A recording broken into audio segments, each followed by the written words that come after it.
Λοιπόν φίλοι μου, ξεκινάμε για ακόμα ένα βιντεάκι. Σας το κάνω έτσι να βλέπετε λίγο περισσότερο δρόμο παρά την Πάπια. Τη βλέπετε βέβαια και το καντράνι της Πάπιας, αλλά να βλέπετε περισσότερο δρόμο. Λοιπόν, σήμερα σκέφτηκα να αναλύσουμε ένα θέμα το οποίο πονάει πολύ κόσμο και θα συμφωνήσετε πιστεύω μαζί μου. Ρε παιδιά, τι μας βάζουν μες στα τεπόζετά μας? Δηλαδή απορώ ρε παιδί μου, τι μπορεί να βάζουν μέσα στα τεπόζετά μας αυτοί εδώ πέρα οι άνθρωποι? Ναι ρε παιδιά, βυζινοπόλες. Λοιπόν, ακούστε τώρα τι γίνεται. Αγοράζω που λες ρε παιδιά, αγοράζω ρε φίλοι μου, ξέρω εγώ ρε παιδί μου το παπί.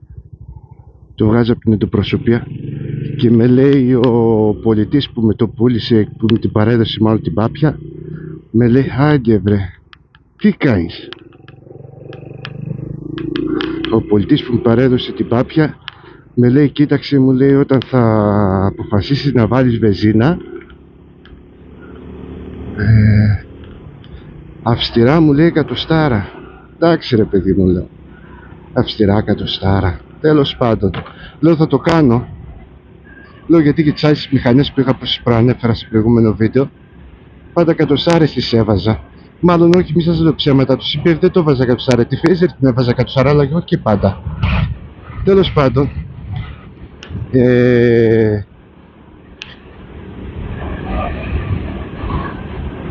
έκανα τη βλακεία ρε παιδιά, τέλος πάντων την έβαλα εκατοστάρα, μη μακρυλογώ. Μια χαρά η Πάπια. Εντάξει, μια μεγάλη εταιρεία ρε παιδί μου βενζίνας, γνωστή, τέλος πάντων μη λέω ονόματα και τέτοια, ίσως και πιο γνωστή. Εν τω μεταξύ, από εκεί πέρα από τη Γιαννητσόνη, από τη MotoWeb αγόρασα τη μηχανή. Εν τω μεταξύ ρε παιδιά, και εδώ το ίδιο για το κατάστημα έχω και εδώ πέρα στην πόλη, λίγο έξω από την πόλη που μένω, έχουν το ίδιο κατάστημα βενζίνας, ξέρω εγώ ρε παιδί μου, το οποίο με δημιουργήσει αρκετά προβλήματα και στο αυτοκίνητο με τη συγκεκριμένη βενζίνα, το συγκεκριμένο κατάστημα. Δεν ξέρω άλλο τι γίνεται και έχω φάει την παπαριά από εκεί πέρα και δεν έχω ξαναβάλει από αυτή την εταιρεία βενζίνας, ξανά βενζίνα. Λοιπόν, και είπα ρε παιδί μου, δε τέρμα. Εν τω μεταξύ και το αυτοκίνητο που έχω βάλει από εκεί πέρα βενζίνα με έκανε σκηνικά, με έκανε το αυτοκίνητο, μέχρι που άλλαξε και φίλτρο βενζίνας για να διορθωθεί το θέμα. Σταμάτησα να βάζω και ησύχασα. Παιδιά, το βάζω κανένα 2-3 φορές από το τοπικό κατάστημα από εδώ πέρα, το οποίο τώρα θα το δείτε στην κάμερα, θα περάσω από μπροστά. Παιδιά, το βλέπω το μηχανάκι ότι δεν, τώρα να είχα καμιά 500 χιλιόμετρα εκεί γύρω παιδιά, όχι παραπάνω. Και αν είχα 500 χιλιόμετρα, λέω ρε παιδί μου, εντάξει. Ξεκινάω, ξέρω εγώ, μετά από λίγο ρε παιδιά, μετά από τι ιδέα του ένα γέμισμα, το έκανα 2-3 γεμίσματα από εκείνο, ενώ το ήξερα ότι έχει μάπα βενζίνα. Παιδιά, το μηχανάκι άρχισε να κλωτσάει. Πω και τρώω μια ήττα. Τώρα καινούριο μηχανάκι με 500 χιλιόμετρα και να σε βγάζει τέτοια θέματα, δεν υπάρχει χειρότερο πράγμα. Να είσαι παιδιά το μηχανάκι να σου σκοτσάρει. Πω τρώω μια ήττα ρε παιδί μου, μια και δυο που λέτε παιδιά, την κατηβάζω την Πάπια κάτω στην αντιπροσωπεία. Εν τω μεταξύ είχα συμπληρώσει καμιά 800-900 κοντά, όχι 900 κάτι χιλιόμετρα είχα συμπληρώσει. Με λέει κοίταξε, μου λέει, μια και έγινε αυτό εδώ πέρα, μου λέει, για να μην πήγαινε έρξη, και έχει δίκιο ο άνθρωπος. Μου λέει κάνουμε λέει και το γενικό το service, το πρώτο, αλλά ξέρεις μετά πάλι ήρεμα ρε παιδί μου την Πάπια.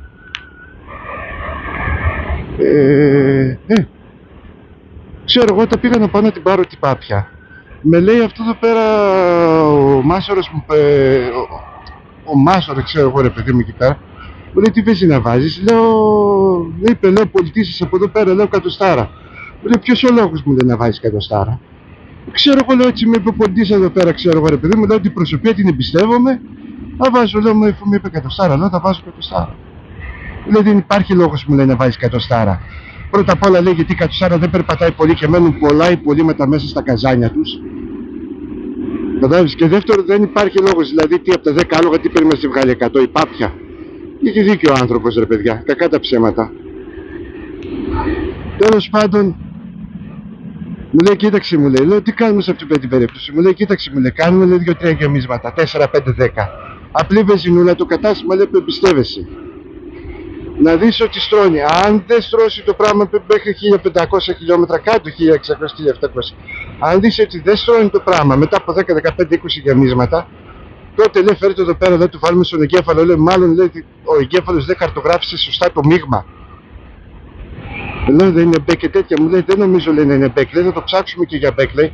Αλλά μάλλον, λέει, τρελάθηκε ο εγκέφαλος, δεν χαρτογράφησε σωστά το μείγμα. Κάτι δεν του άρεσε στο μείγμα, κάτι δεν του άρεσε στο μείγμα και δεν το χαρτογράφησε σωστά.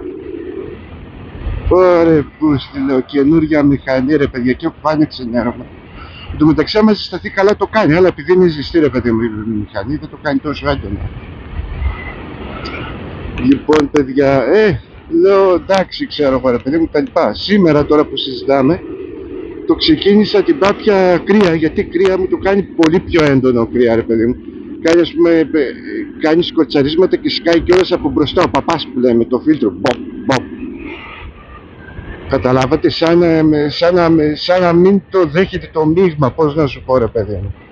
Σαν να μην το θέλει το μείγμα, σαν να σου λέει, με δίνεις λάθος μείγμα. Τέλος πάντων, παιδιά, και αυτό πέρα ήθελα να σας πω, αν έχετε κι εσείς κάποιο θέμα με βενζίνες και τα λοιπά, γράψτε μου από κάτω κανένα σχόλιο. Θα χαρώ, ξέρω εγώ, να δω τα σχόλιά σας. Έστω και ένα σχόλιο, ρε παιδιά, αν κάποιος την έχει πατήσει έτσι, και ιδίως με μηχανάκια θα με ενδιέφερε. Την έχει πατήσει έτσι με κάψιμο και τα λοιπά και πώς κινήθηκε, τι έκανε. Λοιπόν, αυτά, παιδιά, δεν έχω να πω κάτι άλλο. Αυτό εδώ πέρα ήθελα να πω σήμερα, να αναλύσω το κεφάλαιο καύσιμο. Γιατί αυτοί οι βυζινάδες και πάλι το κάνει, δηλαδή, και άμα ζεσταθεί και μετά πάλι το κάνει, και είναι το κακό ότι δεν τραβάει πάπια, δηλαδή ζορίζεται, γιατί δεν πετάει μείγμα σωστά μέσα και ζορίζεται καημένη. Τώρα τι κάνω, πάω, βλέπετε, το δίνω. Τέλος πάντων, θα το δούμε. Τώρα πάω, άκουσα για ένα κατάστημα, τέλος πάντων, δεν θέλω να λέω για ακούσουμε και ονόματα καταστημάτων. Βεζινάδικο εδώ πέρα στην Ευκαρπία, το οποίο το Hyundai, το αυτοκίνητό μου, βλέπω το δέχτηκε πολύ σωστά το καύσιμο. Και θα πάω τώρα μέχρι εκεί πέρα, παιδιά, να πάω να το γεμίσω από εκεί πέρα, να δω μήπως τίποτα στρώσει το θέμα. Και μην βάζετε εκατοστάρες και τέτοια, παιδιά, μούφες είναι, μύθος είναι. Μην βάζετε εκατοστάρες. Μούφα είναι η εκατοστάρα, τίποτα δεν είναι. Αφήστε να λένε αυτοί, βάλτε απλή βενζινούλα να κυλάει το όχημά σας, και ό,τι είναι να δώσει το όχημά σας και να τη βγάλει. Το μεταξύ, σε μια άλλη εκδρομή που πήγα, παιδιά, ήταν κάτι τώρα και καμιά 4-5 μηχανές.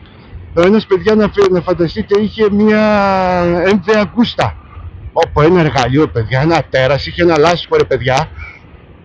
Όσο είναι όλη η μηχανή μου εδώ πέρα, με δεξιά-αριστερά, είχε το λάστιχο του αυτινού. Τέλος πάντων, παιδιά. Και αυτό ήθελα να σας πω, γράψτε από κάτω στα σχόλια, ξέρω εγώ, ρε παιδιά, αν σας έχει τύχει τίποτα παρόμοιο καύσιμο και τα λοιπά, και απολαύστε τώρα τη διαδρομή μέχρι, ξέρω εγώ, ρε παιδί μου, την Ευκαρπία που θα πάω και πέρα, δεν θα μιλήσω άλλο. Δεν έχω κάτι άλλο να πω, απολαύστε λίγο τη διαδρομή μέχρι την Ευκαρπία.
άλλο το θεματάκι της πάντως πυροβολάει.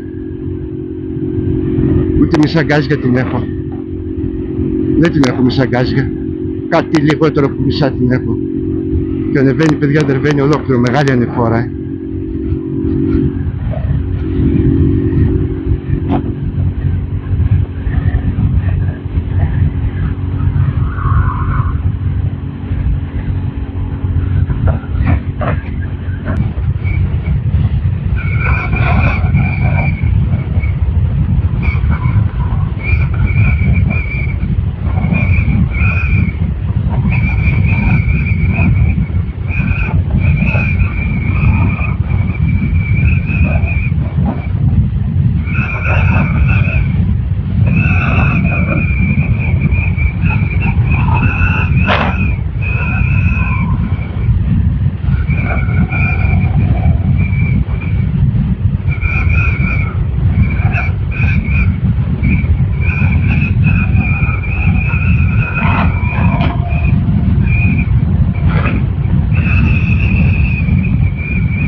Του μεταξύ να κάνω και ένα νυχτερινό βίντεο.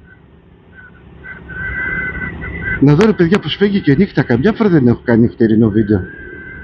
Δεν την έχω δει καν, ρε παιδί μου. Πάω 1200-1300 χιλιόμετρα, πάω σιγά σιγά. Δεν ξέρω πως φεύγει. Καμιά φορά την έβγαλα νύχτα. Και εγώ, όπως σας είπα, πιο πολύ την πάω γιατί πέρα για βόλτες παρά για εξυπηρέτηση πόλης και